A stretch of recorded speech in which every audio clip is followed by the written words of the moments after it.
Okay, welcome to Career Nuggets podcast channel hosted by Asmarandani. The show is all about career lessons from accomplished individuals. So listeners can avoid making the same mistakes in their career and learn from the best. Hari ini kita kedatangan Mbak Anet, seorang interior designer and business owner. Hai Mbak Anet, cantik banget. Halo, How are you? I'm fine. So, kayaknya kita nih teman lama ya, Jang ya, di kantor. Alumnus yang sama di company, insurance company yang cukup well known. Mungkin yang Ajeng teman-teman nggak tahu, ternyata gue itu almost 13 years in previous company. Jadi setelah lulus itu komunikasi UI langsung coba kerja di sana. Awalnya tuh I don't know what to do ya. So ketika lowongan jadi apapun gue coba masukin. Nah, kebetulan ada lowongan as a secretary gitu for finance director. Nah dari situ gue belajar tentang banyak hal ya. Bagaimana blending sama perusahaan yang cukup besar, departemennya banyak gitu. Nah, karena gue pegang cukup key person yang gue coba serve di sana itu, jadi gue banyak kenal departemen-departemen nih, Jang, termasuk departemennya Ajeng pada saat itu. Jadi kebetulan seneng ngobrol kan, dan akhirnya tahu nih, oh ternyata karir gue di sini tuh sebenarnya bisa juga loh. Gue department pivot ya, Jeng ya. Jadi setelah 2 tahun jadi sekretaris, ternyata ada lowongan di new department yang lagi kita build up. Nah, gue coba masuk dan pendekatan tuh sama bapak-bapak yang ada, yang yang bikin keputusan di situ. Oh ternyata Anet bisa nih, kita coba masukin di area public relations. Jadi saat itu ada satu produk yang memang ternyata membutuhkan tim yang bisa keluar kantor lebih banyak daripada di dalam kantor, which is for me traveling a lot is very challenging. Jadi setelah coba 2 tahun kemudian, and then terus jadi public relation, gimana caranya bisa dapat 1 tahun target itu for sekitar 100 sampai 200 rekanan. Waktu itu kita hospital ya, rekanan untuk health insurance. Nah, berjalannya waktu itu banyak sekali pelajaran-pelajaran yang gue bisa ambil. Nah, at the end ya, kenapa karir gue itu akhirnya bikin gue itu melihat diri gue sendiri bahwa oh ternyata gue capable untuk bisa build up my own business. I think saking pedenya ya, akhirnya ketika sebenarnya nggak di 13 tahun ke 10 tuh I got stuck gitu. Jadi agak kok nggak growth ya. Banyak pelajarannya. I did quite well I think because I'm awarded 3 times in a row as a best employees. Jadi cukup comfort, tapi ketika comfort itu sudah menjadi daily mindset, aku tuh nggak bisa berkembang gitu ya. Jadi tahun ke-10 tuh pikirannya I have to go out from here gitu. Gimana bisa dapat tantangan baru. I'm quite happy 13 years. Anggaplah itu sekolah gitu ya. Sekolah kemudian dapat network. Nah, setelah keluar, banyak sekali pilihan untuk belajar bisnis. Menjadi pengusaha ya let's say lah kreatif industri ya, Jeng ya. Gue lebih senang nggak dipanggil entrepreneur tapi lebih ke kreatifpreneur. Gitu. Kenapa? Karena pada saat gue mencoba di bisnis ini, itu gue benar-benar berusaha untuk kreatif gitu. Beberapa kali gue coba bisnis tapi gagal. Nah akhirnya pas nganggur tuh ya, sempat nganggur 2 tahun, I don't know what to do, and then beberes rumah lah gitu ya. Oh ternyata masa kecil gue dulu senang banget ngecat nih. Nah akhirnya lihat di rumah ruangan ini kok ada yang perlu gue makeover ya. Kemudian gue coba makeover. Nggak makeover yang harus butuh uang, karena pada saat itu gue lagi nggak punya duit karena habis bangkrut habis-habisan di bisnis sebelumnya gitu ya. Jadi sebelumnya itu gue pernah coba bisnis fashion, Jang. Kemudian nggak jalan, nggak laku lah ya yang gue jual pada saat itu, karena gue pikir itu produk dari orang, jadi second hand-nya branded gitu, branded bags. Kemudian gue coba kuliner, nah itu pakai modal cukup besar tuh. Jadi gue coba kuliner karena punya family yang koki ya, chef, dia cukup bagus dan enak masakannya. Akhirnya gue modalin tuh yang cukup lumayan besar, karena gue harus sewa ruko, kemudian nggak mau satu, cabangnya ada beberapa. Nah itu cukup bikin gue akhirnya menyesali bahwa ternyata kalau gue nggak punya kemampuan berhitung, ya jatuhnya besar pasak daripada tiang gitu loh. Jadi gue harus gimana caranya BEP terus tiap bulan, akhirnya keteteran gitu. Nah baru gue masuk ke bisnis yang passion gue ini, yaitu interior. Awalnya dari situ, beberes rumah, makeover. Kemudian pada saat yang sama adik-adik gue itu kan YouTuber, vlogger gitu. Gue belajar dari mereka gitu, gimana caranya sharing di Instagram gitu. Akhirnya gue pakai tuh fasilitas sosial media platform Instagram untuk sharing proses makeover dari before and after. Awalnya ruang lantai bawah, kemudian lantai atas gitu. Nah animonya ternyata lumayan. Itu dari situ gue akhirnya tahu bahwa hobi dan passion yang enggak money oriented ternyata malah lebih menghasilkan daripada yang gue niatnya buka bisnis itu untuk uang. Oh wow, oke. Terus jadi sekarang bisnisnya apa aja nih Mbak? Aku kemarin kayaknya sempat lihat juga Mbak sharing villa ya? Ya kan sekarang udah mulai bikin villa, interior design sendiri, cantik banget, cute gitu kan. Gimana tuh? Jadi ceritanya sekarang bisnisnya ada apa aja nih Mbak bidangnya? Iya, sebenarnya sih bisnis yang related semua ya, Jang. Karena gue belajar bisnis itu sebenarnya adalah demand. Kalau misalnya belum ada demand, jangan coba untuk buka bisnis baru dulu gitu.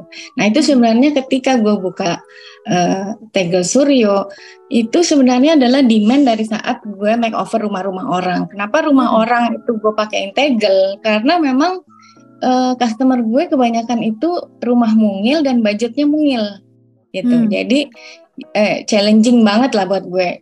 Nah dari situ akhirnya buka interior. Ya kan, tadinya aku kasih gratis itu teman-teman yang aku anggap belajar ya, mereka itu butuh net bagus ya, mau dong rumah gue. Nah aku tuh butuh outlet gitu yang untuk bisa belajar dari situ. Nah akhirnya grow dari 2016 starting interior, kemudian tegel, banyak demand. Nah akhirnya bisnis tegel itu yang aku gedein gitu. Bahkan fokusnya lebih ke tegel dibanding interior yang awalnya itu adalah sumber dari buka bisnis tegel itu. Nah dari tegel kemudian ada juga yang tanya, ini bisa nggak gue butuh furniture-nya yang ada tegelnya meja, yang permukaannya tegel dan lain sebagainya. Nah akhirnya ada beberapa project-project yang memang gue pakein tegel dan teman-teman, Net, gue punya villa nih di Bali gitu, nggak laku-laku sewanya gitu, tolong dong lo rapihin, terus lo share di sosial media, ada yang sewa nggak? Yang kayak gitu akhirnya jadi bisnis juga, Jang gitu. Jadi new opportunities yang tadinya orang nggak, kan ada beberapa teman-teman kita kalau orang Jakarta punya investasi di Bali tuh males ngurus ya kan? Iya. Nah, kita akhirnya coba yuk ke situ, kita yang rapihin, kemudian kita buka di platform Airbnb gitu mungkin. Nah, akhirnya beberapa udah kelola dan kita share dan akhirnya tersewa gitu sampai seperti itu, dan itu kan related dengan kesenangan gue untuk makeover gitu ya. Before after gue seneng banget proses itu gitu akhirnya. Akhirnya baru tahu passion gue tuh benar-benar melihat changing quality dari yang sebelumnya nggak oke menjadi lebih oke gitu. Wow. Jadi kalau misalnya dari dengerin tadi Mbak Anet cerita, sebenarnya yang aku bisa tarik kesimpulan adalah kita mesti percaya juga ya, stay true to our interest gitu ya, our strength itu ada di mana, dan didengerin aja gitu kan, karena kita nggak pernah tahu prosesnya akan ngebawa kita kemana gitu. Dari yang tadinya design, terus kok banyak demand buat tegel, bikin tegel Suryo, terus lama-lama kok ada demand-demand lain yang melingkupi si tegel ini gitu ya, dan akhirnya sekarang punya berbagai bisnis yang sebenarnya semuanya related sama hal tersebut gitu, yang bermula dari kesenangan interior design gitu ya Mbak ya? Ya betul. Oh, nice. Nah, dari sepanjang perjalanan, Mbak kan tadi ya sempat kerja corporate gitu kan. Habis itu sekarang usaha sendiri gitu. Nah, sebelumnya juga usaha kan ada sempat gagal, habis itu banyak pelajaran ya segala macam gitu. Apa sih pelajaran terbesar sepanjang karir gitu, dari mulai kerja di korporasi sampai jadi entrepreneur atau creativepreneur? Apa 3 highlights yang kira-kira paling ngebekas gitu untuk Mbak Anet? Pelajaran nih untuk yang lebih ke lesson yang gue dapat dari bekerja corporate itu adalah bahwa kalau kita sudah jadi oke nih, kan tahapnya newbie, kemudian employee yang lebih dari 3 tahun ke atas, kemudian sampai akhirnya kita memutuskan oke nih gue kayaknya thrive nih di sini gitu ya, di corporate ini. Ketika kamu sudah merasa comfort gitu, nah itu try to find, harus buka mata, senses lu tuh harus lu buka di corporate jobs itu, dan find that setiap company itu pasti ada problems ya. Nah kita cari nih problemsnya di mana. Nah kira-kira offering solution seperti apa yang bisa kita sampaikan kepada atasan kita gitu ya. Jadi kalau menurut gue nggak hanya sebagai karyawan sih yang diinginkan, tapi you can give more than the expectation. Artinya adalah kalau memang lo nggak tahu mau berbuat apa, at least never say no to new task atau tugas-tugas baru, karena tugas-tugas baru itu yang mengantar gue di corporate jobs itu jadi tahu kalau gue nggak coba tugas itu, gue nggak akan tahu gue bisa apa enggak gitu. Jadi berani gagal kalau emang nggak bisa, terus kita dengerin feedback dari tim kita, nah, bisa apa enggak nih si Anet, ternyata bisa loh, oh ya udah kita kasih tugas itu ke dia gitu.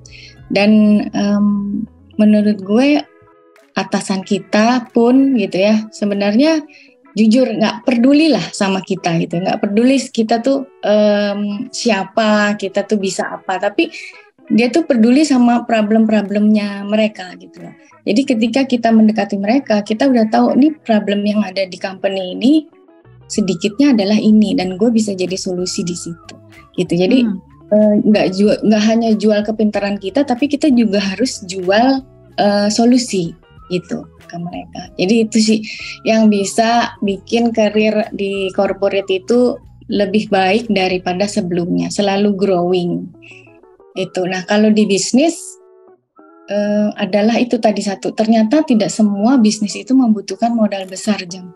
Bisnis yang sustain itu belum tentu membutuhkan big capital atau big money, tapi lebih ke lu tuh punya passion, kemudian confident sama passion itu, dan konsisten. Jadi itu yang menurut gue harus dimiliki. Jangan lupa selalu sharing, karena audiens atau follower kita tuh nggak peduli produk kita, tapi peduli cerita dari kenapa produk itu ada gitu. Nah, Mbak Anet, Sampai berapa lama Mbak Anet started itu? Jadi kan pertamanya tadi interior design kan, abis itu ada demand, akhirnya mulai produksi tegel dan segala macam, akhirnya melebar ke mana-mana gitu sampai sekarang. Nah, pada saat Mbak Anet melakukan si interior design pertama kali, sampai berapa lama finally you realize kalau I think there's something in here that can make this business actually sustainable gitu. Bisnis serius itu di 2016, kemudian 2019 aku coba meresmikan itu company, kayak bikin PT, kemudian harus daftar merek gitu ya. Nah itu berjalan, kemudian sekitar 5 tahun setelah start itu Jeng baru paham bahwa ini sebenarnya gue sama sekali nggak punya modal loh di sini gitu ya. Learn by doing, kemudian gue juga nggak ada background di interior design. Jadi sebenarnya modal satu-satunya tuh apa? Ya itu tadi gue bilang confidence. Kalau lu udah punya passion atau hobi yang bisa lu lakuin, be confident and be consistent. Karena menurut gue hal itu lebih penting daripada big money atau lu punya toko besar atau apa. Jujur itu awalnya adalah buka interior dan buka tegel dan segala macam itu start dari garasi rumah gitu ya. Jadi bagaimana caranya? Oh ini ternyata ada opportunity, punya permasalahan yang gue dengar dari ibu-ibu rumah tangga, kemudian yang lagi renovasi, aduh kalau pesen tegel itu kok lama ya, kok harus banyak sekali ya kuantitinya, kemudian kok nggak bisa dikirim cepet ya, nggak bisa online ya, terus kok mahal sekali ya ongkirnya, karena memang kan tegel itu material yang berat. Nah problem-problem itu gue kumpulin Jeng gitu. Jadi komplain-komplain dari teman-teman, dari klien-klien itu gue kumpulin dan akhirnya bisa menjadi satu idea, ternyata ini bisa loh diurai gitu loh. Karena ternyata nih masalah-masalah ini adalah justru opportunity buat gue gitu. Bisa nggak gue checklist ini? Oke, I can do it. Bisa nggak gue bikin ini ongkirnya lebih murah? Oh bisa. Bisa nggak gue bikin ini cepat? Atau bisa nggak gue jual retail, membantu teman-teman atau ibu-ibu rumah tangga yang memang renovasi rumah mungil harus lebih cepat renovasinya gitu. Nggak mungkin kita pesan tegel karena itu handmade, bikinnya lama gitu ya. Kita harus nunggu supaya rumahnya selesai. Kemudian juga akhirnya gue buka di garasi itu lah gue kumpulin tegel-tegel sisa dari pabrik-pabrik yang ada di Jogja gitu. Gue kumpulin, kemudian gue mix and match, gue foto, kemudian gue taruh di Instagram. Nah itu stok yang tadinya gue bisa untuk 5-10 klien ke depan itu laku hanya dalam 1 bulan. Itu yang bikin gue turning point gitu loh. Ternyata jualan solusi lebih laris daripada jualan produk. Benar nggak? Gue apa sih Jang kalau di compare sama pabrik-pabrik tegel yang udah puluhan tahun yang ada di Indonesia gitu. Tapi ternyata gue bukan hanya jual tegelnya saja, tapi gue jual cara menjualnya. Kemudian gue juga tambahin inovasi-inovasi like oke lah gue tambahin ini nilai produk yang gue jual, tapi gue bisa kasih free design, kemudian free konsultasi, gimana cara pasang, gimana cara poles, gimana cara merawat gitu. Gue akan bantu dari awal sampai akhir itu gue temenin bagaimana caranya supaya, karena mereka menganggap tegel itu adalah keramik biasa yang bisa tanpa dirawat, tapi ternyata itu kan adalah benar-benar kerajinan seni pengrajin Indonesia gitu. Ya dari situ akhirnya gue bisa mikir, setelah ini apa ya? Nah, gue bikin platform, kemudian gue jualan juga di e-commerce, gue buka aplikasi gitu supaya orang-orang itu bisa, gue punya nih kamar mandi, gue fotoin, kemudian gue masukin pilihan motif tegelnya ke situ. Dia bisa lihat secara gambaran padahal belum dipakai. Nah, ide-ide kayak gitu yang gue pikir lebih penting daripada itu tadi modal besar. Harus selalu kita keluhan orang lain tuh harus menurut kita, oh ini opportunity buat kita harus bisa mengolah itu menjadi sebuah solusi gitu. Possible nggak sih ini gue deliver ini solusi ini ke layak gitu. Oh, nice. Kalau cukup panjang sih, cukup panjang perjalanannya kalau diceritain satu-satu. Banyak tiap tahun itu pelajaran yang gue ambil dan akhirnya menambah ilmu kita sebagai entrepreneur atau pebisnis yang akhirnya bisa sampai sekarang gitu. Kenapa ada beberapa bisnis lain yang gue buka walaupun kecil-kecil, karena gue pikir itu untuk tabungan. Bisnis itu kan nggak selalu bagus ya, ada kalanya bulan ini nggak bagus, tapi mungkin di interior atau villa gue bisa tetap ada omset untuk bisa nutupin yang bisnis satu lagi gitu. I see. Kalau misalnya aku dengerin dari tadi nih Mbak, sebenarnya ada satu pattern kayak baik mindsetnya Mbak Anet pada saat di corporate maupun di business owner, yaitu cari opportunity, apa sih yang bisa dibantu untuk kasih solusi gitu ya. Jadi kasih kita mesti pinter-pinter cari problem yang cari masalah. Kita cari masalah gitu kan. Apa sih masalah orang sebenarnya gitu kan. Dari dengerin masalah orang, terus kira-kira gue bisa bantu apa ya gitu. Dan mulai contribute dari situ. Yang tadi juga Mbak Anet bilang kayak awal-awal buat portfolio aja sih, bantuin gratis gitu kan. Terus dari situ demand-nya ada, oh ternyata orang tuh komplainnya ini, oh ternyata orangnya komplain tuh ini, dikumpulin dan akhirnya barulah nge-launching produk yang bukan cuma produk tapi udah sepaket sama solusi gitu ya. Jadi ada angle-angle tertentu yang mungkin kompetitor nggak pikirin gitu ya. I see. Oh nice, itu good learning sih. Good learning untuk yang mulai bisnis ya kan, daripada kita fokus sama pengembangan produknya atau development produknya, tapi lebih fokus sama solusi apa yang kita bisa kasih ke orang. Iya, kalau ngobrol ngumpul-ngumpul sama temen tuh nanyanya tuh lagi ada problem apa gitu. Jadi bukan kabar gitu. Cari lagi masalah. Punya problem apa? Cari masalah gitu. Ini gue cukup dikenal sama teman-teman yang interior itu, nih perempuan yang cari masalah. Katanya in a positive way ya gitu. Iya. Habis duitnya dari situ. Iya, problem solver sejati ya, semua problem dicari gitu. Iya. Oke, nah kalau misalnya tadi kan tentang lesson nih Mbak, kalau tentang mistake, apa sih mistake yang pernah dilakuin gitu kan sepanjang perjalanan, baik di korporasi maupun di pada saat menjadi entrepreneur gitu ya. Apa mistake yang pernah dilakukan dan kira-kira pembelajaran apa yang didapat dari mistake tersebut dan bagaimana itu merubah cara Mbak Anet mengoperasikan bisnisnya Mbak Anet atau kayak pekerjaannya Mbak Anet? Oke, mistakes, gue percaya mistake itu bikin kita tumbuh ya. Gitu, kalau nggak pernah bikin salah, gue rasa ilmunya itu nggak akan lebih banyak dari orang yang selalu bikin salah tapi tidak mengulang kesalahan.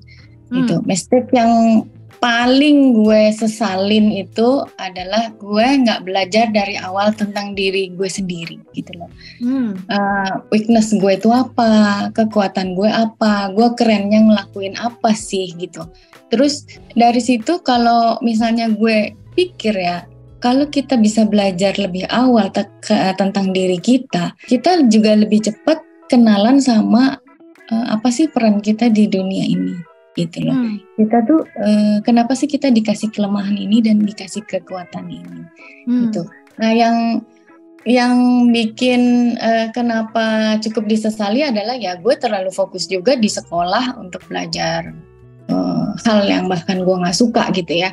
Misalnya gue suka itu pelajaran like languages, bahasa atau English, tapi gue juga harus hebat di matematika misalnya. Nah itu benar-benar menurut gue wasting time karena saat itu gue nggak tahu ini sebenarnya kelemahan gue yang ya udah cuekin aja gitu loh. Tapi gue boost up harus ke kerennya gue gitu loh. Maksudnya kayak oh gue ternyata suka pemikiran-pemikiran baru ya, oh gue suka ngobrolin tentang masalah ya, yang kayak gitu. Kalau kita nggak kenal diri kita tuh nggak akan tahu sampai kapanpun gitu, Jeng. Nah, contohnya adalah gue nggak kenal diri gue bahwa gue itu passionnya di interior gitu ya, passionnya di solving problems gitu. Ya gue kuliah aja gitu, sekolah, kuliah, kerja, kemudian baru tahu setelah 13 tahun bekerja, gue baru tahu, oh passion gue ini ya. Kalau gue tahu lebih awal, mungkin gue akan ambil kuliah interior design atau arsitek atau bisnis mungkin. Nah itu yang bikin agak disesali, tapi menurut gue itu perjalanan hidup seseorang yang memang harus dijalani gitu, Jang. Kemudian terlalu fokus mengejar semua tadi. Ketika gue tahu bahwa kalau mengejar semua itu lu nggak akan dapat satupun. If a man chasing 2 rabbits, you neither have caught any rabbit at all gitu ya. Jadi fokus sama kekuatan lu, gandeng orang yang bisa mengisi kekurangan. Artinya kita juga harus punya self awareness yang bagus ya. Berharapnya sebenarnya kurikulum di sekolah itu ada satu yang mempelajari tentang self development gitu, Jang. Jadi kayak mungkin di high school gitu harus sudah learn about mungkin MBTI.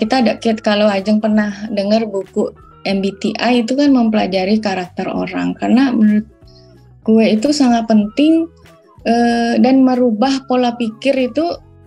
Bahkan gue setelah umur 35 tahun ke atas baru paham bahwa tiap orang itu punya karakter yang berbeda-beda. Kita nggak bisa memaksakan perspektif kita sampai orang itu harus punya sama perspektif dengan kita dan punya value yang sama.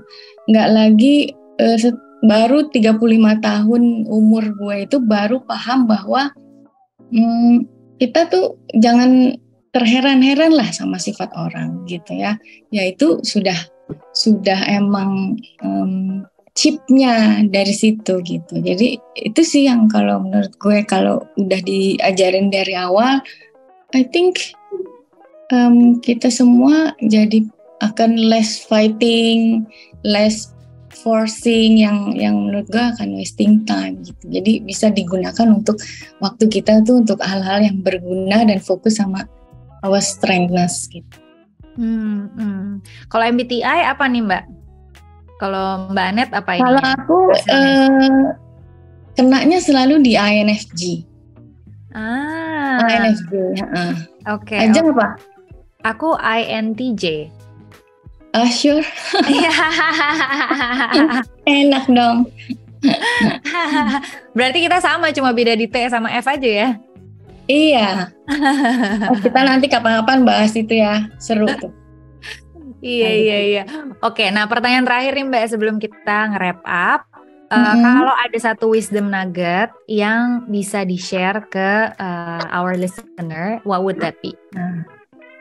Oke, kalau gue itu lebih ke, kalau yang corporate jobs, pesan dari gue mungkin give more than expected, kemudian pause and have a deep self-talk about respect gitu ya. Nah kalau misalnya lu udah cukup nyaman di corporate job and then you ask yourself how much I respect my boss and how much my boss respect me. Itu pertanyaan yang penting karena ketika respect itu doesn't exist, it means you cannot grow, gitu loh. Jadi itu pertanyaan yang harus dijawab ketika kita udah mulai burn out di corporate jobs. Yang kedua untuk self growth kita itu